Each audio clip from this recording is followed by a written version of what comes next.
نحمده ونستعينه ونؤمن به ونتوكل عليه أشهد أن لا إله إلا الله وأشهد أن محمدا عبده ورسوله اللهم صل على محمد وعلى آل محمد كما صليت على إبراهيم وعلى آل إبراهيم وبارك على محمد وعلى آل محمد كما باركت على إبراهيم وعلى آل إبراهيم إنك حميد مجيد يا أيها الذين آمنوا اتقوا الله حق تقاته ولا تموتن إلا وأنتم مسلمون أعوذ بالله السميع العليم من الشيطان الرجيم بسم الله الرحمن الرحيم إن أول بيت وضع للناس للذي ببكة مباركا وهدى للعالمين فيه آيات بينات مقام إبراهيم ومن دخله كان آمنا ولله على الناس حج البيت من استطاع إليه سبيلا ومن كفر فإن الله غني عن العالمين صدق الله العلي العظيم സഹോദരന്മാരെ സഹോദരികളെ കരുണാഭാരതിയായ പടച്ച തമ്പുരാന്റെ കൽപ്പനകൾ പാലിച്ചുകൊണ്ട് ജന്നാത്തുൽ ഫിർദൗസ് ലക്ഷ്യമാക്കി ജീവിതത്തെ മുന്നോട്ട് നയിക്കണം എന്ന് പ്രത്യേകമായി വസിയ്യത്ത് ചെയ്യുകയാണ്, ഓർമ്മപ്പെടുത്തുകയാണ്. ലോകമെമ്പാടുമുള്ള മുസ്ലിം സമൂഹത്തിന്റെ പ്രതിനിധികൾ പരിശുദ്ധ ഹജ്ജിനെ ലക്ഷ്യമാക്കി പരിശുദ്ധമായ മക്കയിലേക്ക് പ്രയാണം ചെയ്തുകൊണ്ടിരിക്കുന്ന ഒരു സന്ദർഭത്തിലാണ് നമ്മളുള്ളത്. ചിലരൊക്കെ അവിടെ എത്തിച്ചേർന്നു, വേറെ ചിലർ വഴിയിലാണ്, ചിലർ യാത്രക്കുള്ള തയ്യാറെടുപ്പിലാണ്. അങ്ങനെ ലോക മുസ്ലിമീങ്ങളുടെ അതിമഹത്തായ സമ്മേളനം, അവരുടെ ഒത്തുചേരൽ, അവരുടെ പ്രതിനിധികളുടെ ഒത്തുചേരൽ ഹജ്ജിന്റെ മാസങ്ങളിലൂടെയാണ് നമ്മൾ കടന്നു പോകുന്നത്. പടച്ച തമ്പുരാൻ വളരെ സമാധാനപൂർണവും നിർഭയവുമായി വളരെ സന്തോഷകരമായി ഹജ്ജ് കർമ്മങ്ങൾ പൂർത്തീകരിക്കാൻ മുസ്ലിം ഉമ്മത്തിന് തൗഫീഖ് നൽകി അനുഗ്രഹിക്കുമാറാവട്ടെ. നമ്മുടെ നാടുകളിൽ നിന്നും ഹജ്ജിന് വേണ്ടി പുറപ്പെട്ടവരുണ്ട്, പുറപ്പെടുന്നവരുണ്ട്. അവർക്കൊക്കെ നല്ല ആഫിയത്തോടു കൂടി മനസ്സംതൃപ്തിയോടുകൂടി ഹജ്ജിന്റെ എല്ലാ കർമ്മങ്ങളും പൂർത്തീകരിച്ചു സംതൃപ്തിയോടുകൂടി തിരിച്ചു വരാൻ അള്ളാഹു അനുഗ്രഹിക്കുമാറാവട്ടെ. ഈ സദസ്സിൽ ഹജ്ജിന് പോയവരുണ്ട്, അതുപോലെ പോകാൻ ആഗ്രഹിക്കുന്നവരുണ്ട്. ആഗ്രഹിക്കാത്തവരായി ആരും ഉണ്ടാവുകയില്ല. ഇസ്ലാമിന്റെ പഞ്ചസ്തംഭങ്ങളിൽ ജീവിതത്തെ ഏറ്റവും കൂടുതൽ സ്വാധീനിക്കുന്ന കർമ്മം ഏത് എന്ന കാര്യത്തിൽ എനിക്കൊരു തീർച്ചയുണ്ടായിരുന്നില്ല. അതെനിക്ക് ഏറ്റവും ഉറപ്പായത് ഹജ്ജ് കർമ്മം നിർവഹിച്ചപ്പോഴാണ് എന്ന് മഹാനായ ഇമാം അബൂ ഹനീഫ റഹ്മഹുല്ലാഹ് പറയുന്നുണ്ട്. ജീവിതത്തിൽ ഏറ്റവും കൂടുതൽ സ്വാധീനിക്കുന്ന, മാറ്റത്തിന് വിധേയമാക്കുന്ന ഒരു കർമ്മമാണ് ഹജ്ജ് എന്ന്. അത് വലിയൊരു അനുഗ്രഹമാണ്. ഹജ്ജിന് പോയിട്ടില്ലാത്ത, പോകാൻ ആഗ്രഹിക്കുന്ന, അത് കൊതിക്കുന്ന നമ്മുടെ എല്ലാ സഹോദരങ്ങൾക്കും അല്ലാഹു തആല അതിനുള്ള സൗഭാഗ്യം നൽകി അനുഗ്രഹിക്കുമാറാകട്ടെ. മുസ്ലിം ഉമ്മത്തിന് എല്ലാവർക്കും നിർബന്ധമായി തീരുന്ന ഒരു കാര്യമല്ല. വലില്ലാഹി അലന്നാസി ഹിജ്ജുൽ ബൈത്തി മൻ ഇസ്തതാഅ ഇലൈഹി സബീല. അല്ലാഹുവിന് വേണ്ടി ഹജ്ജ് ചെയ്യണം, അതിനാവശ്യമായിട്ടുള്ള സൗകര്യങ്ങൾ ഒത്തുകൂടിയവർ. യാത്രാ സൗകര്യം ഉണ്ടാകണം, സാമ്പത്തികമായ സൗകര്യങ്ങൾ ഉണ്ടാകണം, ആരോഗ്യപരമായ സൗകര്യങ്ങൾ ഉണ്ടാകണം. ഇതൊക്കെ ഒത്തുകൂടിക്കഴിഞ്ഞാൽ പിന്നെ അത് വൈകാതെ എത്രയും വേഗം നിർവഹിക്കലാണ് ഉത്തമം. ഈ ഹജ്ജ് കർമ്മം നിർവഹിക്കാൻ ആവശ്യമായ സൗകര്യങ്ങൾ ഒത്തുകൂടിയിട്ടും അള്ളാഹു നൽകിയ അനുഗ്രഹങ്ങളോട് നന്ദി കാണിക്കാത്തവർ, നിഷേധികളായിത്തീരുന്നവർ, അവർ പിന്നെ അള്ളാഹുവിന് ആവശ്യമില്ല. അള്ളാഹു അവരിൽ നിന്ന് ഐശ്വര്യവാനാണ്. റബ്ബ് അവരെ പരിഗണിക്കുന്നില്ല. ഈ ആയത്തിന്റെ വിശദീകരണമായി അള്ളാഹുവിന്റെ പ്രവാചകൻ വിശദീകരിച്ചത്, ഇതിനാവശ്യമായ സൗകര്യങ്ങളൊക്കെ ഒത്തുചേർന്നിട്ട് ഒരാളത് നിർവഹിക്കുന്നില്ലെങ്കിൽ പിന്നെ അയാള് ജൂതനായിട്ടോ നസ്രാണിയായിട്ടോ മരണപ്പെട്ടു പോകുന്നതിൽ അള്ളാഹുവിന് ഒരു വിരോധവുമില്ല. അത് സൗകര്യങ്ങൾ ഒത്തുചേർന്നാൽ അത്രമേൽ നിർബന്ധമാണ് എന്നാണ് പറഞ്ഞത്. അപ്പോ അത് എത്തിക്കഴിഞ്ഞാൽ എങ്ങനെയാണ്? ജീവിതത്തിൽ ഒരിക്കൽ മാത്രമേ നിർബന്ധമുള്ളൂ. പിന്നെ സുന്നത്തായ ഹജ്ജുകൾ ചെയ്യാം. എന്നാൽ പ്രഗത്ഭരായിട്ടുള്ള ലോക ഇസ്ലാമിക പണ്ഡിതന്മാർ രണ്ട് കാരണങ്ങളാൽ ധാരാളം സുന്നത്തായ ഹജ്ജുകൾ ചെയ്യുന്നതിനെ നിരുത്സാഹപ്പെടുത്തുകയാണ് ചെയ്തത്. അതിലൊരു കാരണം, നിർബന്ധമായ ഹജ്ജ് ചെയ്യൽ ആയിട്ടുള്ള ആളുകൾക്ക് തന്നെ മതിയായ സൗകര്യങ്ങളില്ലാത്ത ഒരു പശ്ചാത്തലത്തിൽ നിർബന്ധമായ കർമ്മങ്ങൾ, ഹജ്ജ് കർമ്മം ചെയ്യാൻ അത് ചെയ്ത ആളുകൾ സൗകര്യപ്പെടുത്തി കൊടുക്കണം. അതിനാൽ സുന്നത്തായ ഹജ്ജുകൾ നിരുത്സാഹപ്പെടുത്തണം എന്ന അഭിപ്രായമുണ്ട്. രണ്ടാമത്തെ ഒരു കാര്യം, ഇത് വലിയ സാമ്പത്തിക ചിലവുകളുള്ള ഒരു കാര്യമാണ്. അല്ലാഹു തആല ജീവിതത്തിൽ ഒരിക്കൽ മാത്രം നിർബന്ധമാക്കിയിട്ടുള്ള കാര്യം, ആ കാര്യം പലതവണ ചെയ്യുക, വലിയ രീതിയിൽ സമ്പത്ത് അതിനു വേണ്ടി ചിലവഴിക്കുക. ഇസ്ലാമിക സമൂഹത്തിന്റെ ഒട്ടേറെ ആവശ്യങ്ങൾ, സാമ്പത്തികമായ ആവശ്യങ്ങൾ നിലനിൽക്കുമ്പോൾ അങ്ങനെ ചെയ്യുന്നത് ഗുണകരമല്ല. അതൊന്ന് നിരുത്സാഹപ്പെടുത്തണം എന്ന അഭിപ്രായമുള്ളവരുണ്ട്. മുസ്ലിം ലോകത്തുടനീളം ഈ ഒരു സന്ദർഭം ഹജ്ജിന്റേതായ ഒരു വിചാര വികാരങ്ങളുള്ള ഒരു സന്ദർഭമാണ്. ആ ചരിത്രത്തെ അനുധാവനം ചെയ്യുന്ന ഒരു സന്ദർഭമാണ്. അത് ഓർമ്മിക്കുന്ന ഒരു സന്ദർഭമാണ്. ഹജ്ജ് കർമ്മങ്ങളിൽ വലിയ തോതിൽ അനുസ്മരിക്കപ്പെടുന്നുണ്ട് ഇബ്രാഹിം അലൈഹിസ്സലാത്തു വസ്സലാം, ഹാജറ റളിയല്ലാഹു അൻഹ, ഇസ്മായിൽ അലൈഹിസ്സലാത്തു വസ്സലാം. അങ്ങനെ ഇബ്രാഹിം അലൈഹിസ്സലാത്തു വസ്സലാമയുടെ കുടുംബം ലോകത്തിന്റെ സന്മാർഗത്തിന്റെ ഇമാം, ഇന്നി ജാഇലുക ലിന്നാസി ഇമാമ എന്ന് അല്ലാഹു പ്രഖ്യാപിച്ച ഇബ്രാഹിം അലൈഹിസ്സലാത്തു വസ്സലാമയുടെ ചരിത്രം അനുസ്മരിക്കുന്ന ഒരു സന്ദർഭമാണ്. അപ്പൊ നമ്മളും അതിനെ ഫോളോ ചെയ്തുകൊണ്ടിരിക്കും. ആ ഒരു വിചാരങ്ങൾ നമ്മളിലും ഉണ്ടാകണം. ആ ഒരു വികാര വിചാരങ്ങൾ ശക്തിപ്പെടുത്തുന്ന രീതിയിലുള്ള കുതുബകൾ, ക്ലാസുകൾ, പരിപാടികൾ, ഗ്രന്ഥങ്ങളുടെ വായന, ഇതൊക്കെ നമ്മള് ഈ സന്ദർഭത്തിൽ ശ്രദ്ധിക്കേണ്ടുന്ന കാര്യങ്ങളാണ്. ഹജ്ജിനെ പറ്റി നമ്മെ ഓർമ്മപ്പെടുത്തുന്ന, അതിന്റെ ഒരു റൂഹ് നമുക്ക് കൂടി ലഭിക്കുന്ന ഒട്ടേറെ ഗ്രന്ഥങ്ങൾ ഇന്ന് ലഭ്യമാണ്.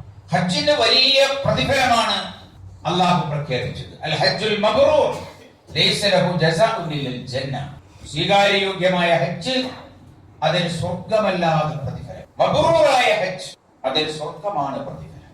ഹജ്ജിനെ ഉംറയ്ക്ക് വേണ്ടി പുറപ്പെടുന്ന ആളുകൾ വഫുദുല്ലയാണ്, അല്ലാഹുവിന്റെ അടുത്ത് നിവേദനം കൊടുക്കാൻ പോകുന്ന ആളുകളാണ്, നിവേദക സംഘത്തിലെ അംഗങ്ങളാണ്.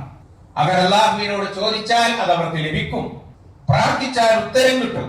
അല്ലാഹുവിന്റെ റസൂൽ സല്ലല്ലാഹു അലൈഹി വസല്ലമ പറഞ്ഞു. അതുകൊണ്ട് നമ്മൾ ഹജ്ജിന് പോകുന്ന ആളുകൾ നമ്മളോടും നമ്മൾ അങ്ങോട്ടുമൊക്കെ പ്രാർത്ഥന കൊണ്ട് വസിയത്ത് ചെയ്യാറുണ്ട്. പ്രാർത്ഥനയ്ക്ക് പ്രത്യേകമായ ഉത്തരം ലഭിക്കണം. ഇത്രയും വലിയ ഒരു പ്രതിഫലത്തിന് അത് അർഹമാക്കുന്നത് എന്തുകൊണ്ട്? സാമ്പത്തികമായ സൗകര്യമുള്ള ആളുകൾക്ക് വളരെ പെട്ടെന്ന് വില കൊടുത്ത് വാങ്ങാൻ പറ്റുന്ന ഒന്നാണ് സ്വർഗം എന്നാണോ അതിന്റെ അർത്ഥം? സാമ്പത്തികമായ സൗകര്യങ്ങൾ ഇല്ലാത്ത ആളുകൾക്ക് നേടിയെടുക്കാൻ കഴിയാത്ത ഒന്നാണോ അത് എന്നത് വളരെ പ്രസക്തമാണ്. അപ്പൊ അത് വളരെ പ്രധാനപ്പെട്ട ഒരു അന്വേഷണമാണ്.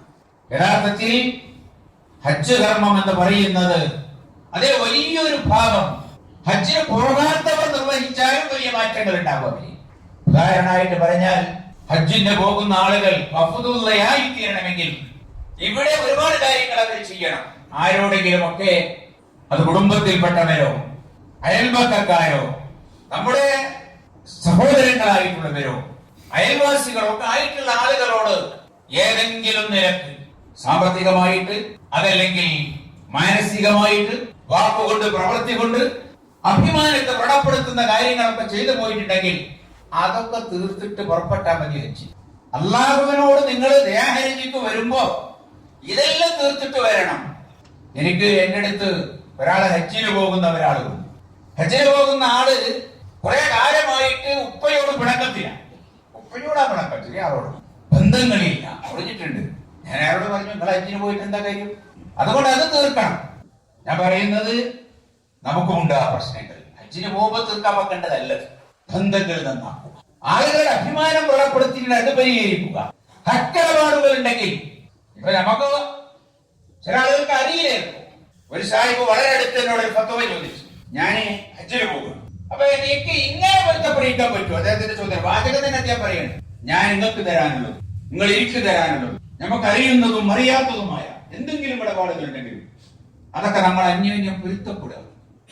അത് കൈ കൊടുത്തയാൾ പൊരുത്തപ്പെട്ടാൽ എല്ലാം പൊരുത്തപ്പെടുമെന്ന് പറഞ്ഞ് പൊരുത്തപ്പെടിക്കണം. അദ്ദേഹം വളരെ സ്വകാര്യമായിട്ട് പറയാ, കുറെ പണ്ട് കാലത്ത് ഞങ്ങൾ ഒരുമിച്ച് ബിസിനസ് നടത്തിയപ്പോ ഒരു 4,000 രൂപ ഞാൻ മൂപ്പരെ പറ്റിച്ചിട്ടുണ്ട്. പക്ഷെ അതിപ്പോ എനിക്ക് പറയാൻ വയ്യ. അപ്പൊ ഇങ്ങനെ സ്വകാര്യത്തിൽ ഇങ്ങനെ ഒരു വാചകം പറഞ്ഞ് ഞാൻ പൊരുത്തപ്പെട്ടാൽ ഇത് തീരും. ഞാൻ പറഞ്ഞു വളരെ ഉഷാറായി, എന്ന് പരീക്ഷക്ക് കോപ്പി അടിക്കണമായി. അള്ളാഹിനെ കോപ്പി അടിക്കാനുള്ള പരിപാടി തീരൂല, അത് തീരൂല, അത് നിങ്ങൾ തീർക്കണം. അത് തത്തുല്യമായ പരിഹാരം കാണണം, അല്ലെങ്കിൽ അത് പറഞ്ഞിട്ടുള്ള പൊരുത്തപ്പെടിക്കണം. അല്ലാതെ ചെയ്യാനോ? അപ്പൊ ഞാൻ പറയുന്നത് ഇതെല്ലാം ചെയ്തിട്ട് പോകുമ്പോഴാണ് ഹജ്ജ് മബ്റൂറാകുന്നത്. ഇതൊക്കെ നമ്മളിവിടെ ചെയ്യാത്തൊരു ഹജ്ജിന് പോകാത്തൊരു ചെയ്ത് നോക്കി സ്വർഗം തന്നെയാണ്. ഹജ്ജിന് പ്രത്യേകത അല്ല എന്നല്ലേ ഞാൻ പറയുന്നത്. ജീവിതത്തെ വിശുദ്ധമാക്കുക, ജീവിതത്തെ റബ്ബിന് സമർപ്പിക്കുക, അഹങ്കാരങ്ങൾ ഇടിച്ചു താഴ്ത്തുക, ഞാൻ എന്ന ഭാവത്തെ തകർത്ത് തരിപ്പണമാക്കുക, അല്ലാഹുവിന്റെ മുന്നിൽ വിനയാന്വിതരാകുക. ഹജ്ജ് നമുക്ക് നൽകുന്ന ഒരു മെസ്സേജാണ്. നമുക്കൊക്കെ വേണം. ഹജ്ജിന് പോകുന്നവര് മാത്രം ചെയ്യേണ്ടുന്ന ഒരു കാര്യമല്ല. ഈ ഹജ്ജിന്റെ ഒരു വികാരങ്ങൾ നമ്മൾ പകർത്തുമ്പോ നമ്മളിൽ ഒന്നുണ്ടാകും. അല്ലെങ്കിൽ ഹജ്ജ് സ്വീകാര്യമില്ല എന്ന് പറഞ്ഞില്ല. ലബ്ബൈക അല്ലാഹുമ്മ ലബ്ബൈക ലബ്ബൈക ലാ ശരീക ലക ലബ്ബൈക എന്ന് പറഞ്ഞിട്ട് തൽബിയത്ത് ചൊല്ലുമ്പോ റസൂലുള്ളാഹി പറയാണ്, ഈ തൽബിയത്ത് ചൊല്ലുന്നവരിൽ രണ്ട് തരം ആളുകളുണ്ട്. ഒരു കൂട്ടർ തൽബിയത്ത് ചൊല്ലുമ്പോ അല്ലാഹുവിന്റെ മലായികത്തുകൾ വിളിച്ചു പറയും, ലാ ലബ്ബൈക വലാ സഅദി, നിങ്ങൾ നിങ്ങളുടെ വിളിക്ക് ഉത്തരമില്ല, നിങ്ങൾ നിർഭാഗ്യവാനാണ്. കാരണം നിങ്ങൾ ഹറാമിൽ കെട്ടിപ്പടുത്തതാണ് ജീവിതം, നിങ്ങളുടെ റിസ്ക് തൊയ്യമല്ല, നിങ്ങളുടെ ഇടപാടുകൾ ഇസ്ലാമികമല്ല, നിങ്ങളുടെ ജീവിതം ഇസ്ലാമികമല്ല. അതുകൊണ്ട് നിങ്ങളുടെ വിളിക്ക് ഉത്തരമില്ല, നിങ്ങളുടെ വിളിക്ക് നിങ്ങളുടെ ഹജ്ജ് പ്രതിഫലമുള്ളതല്ല, കുറ്റകരമാണ് എന്ന് മലായികത്തുകൾ വിളിച്ചു പറയുന്നു. അതെന്തുകൊണ്ടാണ്?